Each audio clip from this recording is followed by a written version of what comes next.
Welcome to Sunday Mornings with me, Gina Lee. Tune in each episode and join me for a cozy catch-up where we talk goals, growth, and finding joy in the everyday. Grab your favorite drink and let's dive in. Welcome back to another episode of Sunday Mornings. Now that we're near the halfway mark of the year and we're now past June, I wanted to share just a little bit about how I did against some of the June goals that I had shared in this video. And just as a reminder, the way that I'm thinking about this goal, some of them are actually tangible things like walk a certain number of steps a day or sleep a certain number of hours a day, but most of it is actually just around like how I want to feel in my body, soul, mind, etc. And so that's how I'm really thinking about it, and just wanted to use this opportunity to self-evaluate, see what I've learned, see what I've done, and also think about how I want to either make more progress towards some of those as we move into July and also for the second half of the year. So with that, let's dive in. As a recap, there were three larger buckets of goals that I had in mind. So one was a goal around wanting to take better care of my body, wanting to feed my soul, and the third being doing things from a place of joy. And so within each of those three buckets, I had sub goals that I felt in that time period, things that I could do that would reasonably accomplish those themes of taking care of X, Y, or Z. The first bucket was taking care of my body, and I had three sub goals underneath that category. So the first and the most important was around exercise. So the goal that I set for myself was increasing my step count from average of 10,000 steps a day to closer to 15,000 steps a day, and getting back into the routine of regularly strength training and averaging 2 to 3 times a week. So that's the exercise bucket. The second sub goal that I had under this category of taking care of my body was cooking more for myself. And the third was around getting more sleep and honoring my sleep needs, given that at the time that I had filmed the previous video, my sleep needs were so variable and I wasn't getting good sleep when I was sleeping. So I just wanted to make space to honor the fact that maybe that could continue into this month. The second bucket around doing things that just felt good for the sake of doing them, the things that I classify as like taking care of my soul, were really around reading more, decorating my apartment, and also honeymoon planning. And the last bucket, in terms of just doing things from a place of joy, there was a reframe that I wanted to make around certain things that it was just approaching from the wrong perspective, doing things because I had to get them done, or doing things because I needed to be excellent in doing that thing, and that was sucking out the fun and joy out of it. So this bucket was really around just doing things more from a place of joy, even if sometimes they're not necessarily joyful things. So for me, what that looked like was around my career. I wanted to find projects and find opportunities to just get more into that flow state, when you're like that state where you are just like deeply diving into something. For me, that's what I really like to do in my day-to-day, is like carve out space to be able to do some deep dives and like figure out like, hey, I like being able to identify, hey, there's this weird thing that's happening, there's a problem and we don't really know why, so let's explore and identify some hypotheses as to why that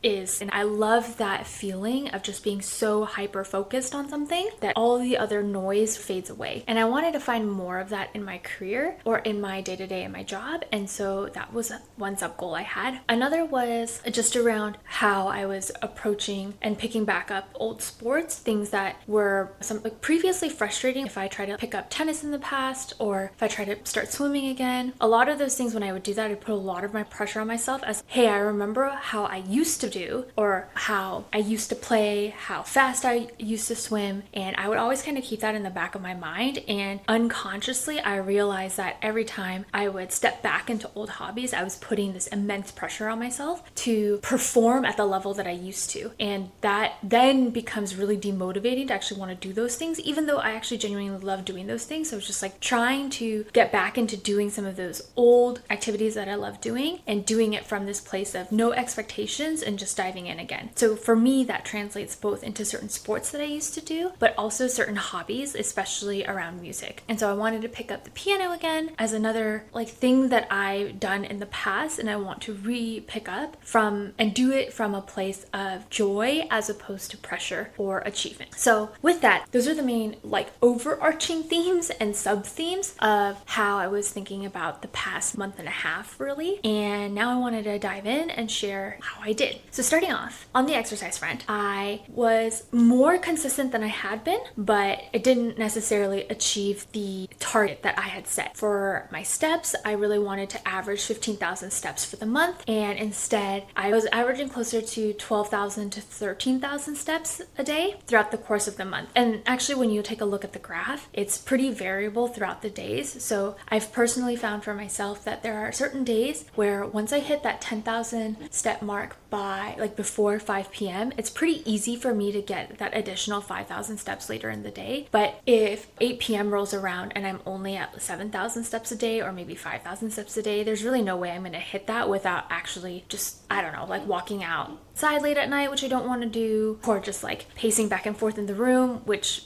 is not necessarily I don't want to hit that goal just for the sake of that goal. It's more about finding moments of the day where I can weave that in or layer in like that walking while doing something else, like whether that's like being outside and trying to get some sun or listening to a podcast or while working with my walking pad. What I noticed was that there were some weeks where I would walk maybe 15,000 steps a day for a period of time consistently, and then I could feel that my body was pretty tired. And it wasn't necessarily just from the walking, it was also because I was regularly exercising, I necessarily wasn't getting as much sleep, and so my body was just tired. So I think even though I didn't necessarily hit that goal of 15,000 steps a day over the course of the month, I feel I'm generally proud of how I did, given that this number reflects the balance that I tried to strike between increasing my movement just a little bit more each day while also not forcing my body to do something for the sake of accomplishing a goal that I made up. On the second front, strength training. So my goal was to strength train and get to the gym about 2 to 3 times a week. So when I took a look at the month of June, I ended up doing 6 workouts, which averages around 1.5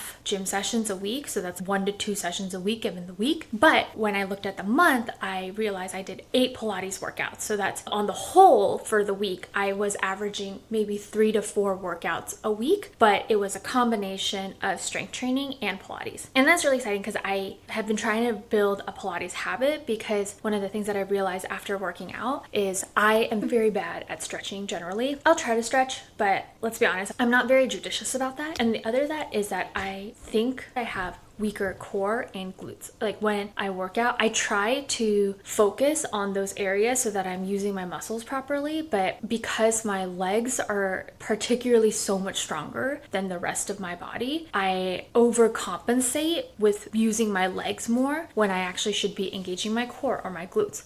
And so as a result, I've been wanting to do more Pilates as a way to build up those other muscles that I'm not exercising regularly at the gym. But I don't love Pilates as much as I like any other form of workout. So I'm trying to find the balance of incorporating this, because I'm trying to round out my exercises so that way I'm building up all the muscles in my body. I do like that with Pilates, I'm able to be more intentional about how I'm breathing, where I'm sending my energy and things like that. But I find that I haven't built the habit yet of really getting into Pilates, and so I've been mostly just trying to figure out like what's the path of least resistance to incorporating more Pilates. Because if I say that I'm going to do 3 to 5 Pilates workouts a week, I'm not actually going to do it, especially if those workouts end up being more than 20 minutes. I just don't want to right now. And so what I found is that I created a little library for myself of Pilates exercises that are under 20 minutes that target different muscle groups. And so I'll pair that with based on where I'm feeling sore in my body, what area I like from a past workout I want to focus on. And that's actually been really helpful. So I'm actually was pleasantly surprised that I ended up averaging 2 Pilates workouts a week. I did not think that was the case because I felt like I was pretty inconsistent with it. But yeah, so in terms of of the movement goals, I feel pretty happy with what I was able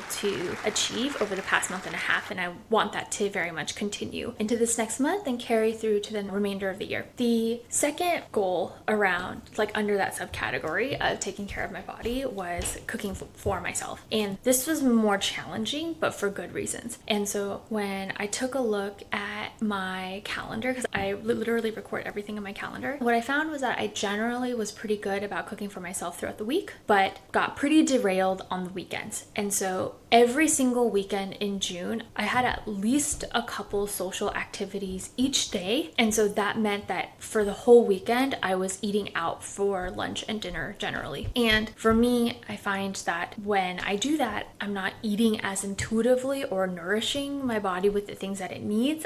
But I definitely am eating things that taste yummy. That one I didn't hit as much. That's okay, because on the flip side, it meant that I had a really social month, which was amazing because it was my birthday month. It was also the first time that I'm spending Father's Day without my dad, and I was expecting that to be a pretty sad or solemn period. I just actually didn't really know how I would react, but I figured that I would feel more sadness or just more than actually feeling really joyful and really social. But it ended up being the opposite. I ended up being so social that I was like going out most weekends. And so that felt really nice. And then on the third category, I wanted to get more sleep, and sadly, I did not do that. So I was averaging under 7.5 hours of sleep. And for me, that 7.5 hours to 8 hours has really been my sweet spot. And on top of that, my sleep schedule is all over the place. My bedtime has been increasingly getting later and later. I was pretty good about sleeping or starting to get ready for bed around midnight and then waking up at 8. And then that's gotten delayed till 1 or 2 and still trying to wake up around 8 or 9. So that just has meant less sleep over the month. So that's something that I do want to fix moving into the next month, because I just know how important sleep is for literally everything else throughout the day, right? Like in being able to have the energy to do the things that you have to do, then to have energy to do the things that you want to do, and to really just have the willpower and discipline to do some of those things. Like all of that predicates on having enough sleep. And so I want to prioritize that more. The other thing that I want to talk about are some of the things that I did last month that helped me feel like I was nourishing my soul. And for me, one of the ways that I wanted to do that, reading more, decorating my apartment, and honeymoon planning. And so with reading, I've generally been working most nights, and I tend to like to read at night right before bed. By the time that I'm done working, it's pretty late, and so I'm just trying to switch into sleep mode. And so I haven't been reading as much, but I'm excited to be able to stop working nights sometime soon. And so with that, I want to bring that back. And for fiction, I don't like to listen to audiobooks. I like to hear my own voice and my own imagination to imagine the world. And I find that when I hear somebody else's voice reading me the story, then I'm not able to do that as well. But what I did do was finish reading the Human Design book, which I would recommend if you're new to human design and that's something that interests you. We'll probably do an episode on human design sometime in the future. So if that's something that you're interested in, please let me know in the comments, and also let me know your human design type. And then the other thing that I did was there were a few things I wanted to clean up, organize, and decorate my apartment. And I didn't get to do as much of that, but one of the most exciting things was I got my very first art print. I have been following this artist, Celine, for a really long time, and I've always loved her art pieces. I've always wanted an original of hers, but that will be sometime in the future, but not now. She used to have her fine art prints available for sale all the time, but she's since decided to release them as part of collections, and then they go back into a vault. And so there was a piece of art that she had recently shared that I fell in love with, and so when she opened her collection, I bought that immediately. And so I'm super excited. I'm waiting for some of the fixtures to come in, that way I can hang them properly in my apartment. But once that is, I'm so excited to have that piece hanging in our place. It brings me so much joy. And one of the main reasons why I haven't been able to do some of the other things like decorating more or reading more has not only been because I've been socializing a lot this month, but also because my husband and I are deep in honeymoon planning. We've picked our destinations, we're doing a lot of hotel research, and so I'm just really excited to be able to share that journey with you all once we are there and once we get back. I'm not going to reveal where we're going yet, yet, but stay tuned and find out. And in terms of things that I've been doing that I've been wanting to do more from a place of joy has been mostly fixated around my career. I mentioned that I'm working at night, and so that's not normal for me, but I don't mind it because I'm actually just genuinely interested in. And so I found that even though this month has been harder in terms of how I've shown up to work, I've been really enjoying the type of work that I've been doing because it gets to do this deeper problem solving that I actually really love. Outside of that, I've basically this month has been working more, honeymoon planning, spending time with friends and family for my birthday, various other people's birthdays, baby showers, and resting, like moving my body when I can and then resting in between. And so there hasn't really been that much room for much else, but that's okay. Sometimes that's the way it is. So what does that mean in terms of how I'm thinking about the month of July, as well as just the second half of the year? Is, at least right now, is that it's this, and I'm not one to believe that you should constantly have new goals. I think that's really overwhelming because for me, I'm trying to be incrementally better in multiple areas of my life as opposed to fixating on this one specific area and having everything else be in a status quo. So goals is just overwhelming. So for me, this is more of the same. For July, I want to continue to do more things from a place of fun. I'll continue to move my body just a little bit more each day when I can. Also continuing to honor my body when it's very clear that it needs rest. Incorporating more Pilates. Because the weather has been so nice, I do want to incorporate more cardio. So I want to go swimming more, I want to go running more, and I just haven't had time to do that as much, but that's something that I want to prioritize. I also want to continue and maintain the cadence of strength training that I've been doing so I can do some of those other activities. The main change that I want to make this month is eating more whole foods, specifically when I can. As I mentioned, I was eating out a lot last month, and that generally doesn't make my body feel great. I have some social commitments this month coming up that is going to make that challenging on some weekends, so I want to make sure I balance that earlier in the week. And the last thing that I'll say is for this month, I really want to bring in new energy into the things that I'm already doing. Since it's more of the same, what I want to do is continue to do those things for the fun of it, for the joy of it, for the nourishment of it, and just do things for the hell of it. And while I know that a lot of these things that I had outlined above are things that will take care of my body, mind, and spirit and all of that, really the main goal is that, or the main questions that I'm asking myself is this something, if I do this, is it going to bring joy, or can I do it joyfully? And something that I've been trying to think about more and more is just what would my future self do? What would the higher version of myself do? And how would the future version of myself approach this? Would future me be proud of how I showed up in this? Would be proud of how I showed up in the month of July by doing X, Y, and Z, or would they not be? Ultimately, I care most about not what I did, but how I showed up in what I did. And so with that, thank you so much for tuning in, and I'll see you next time.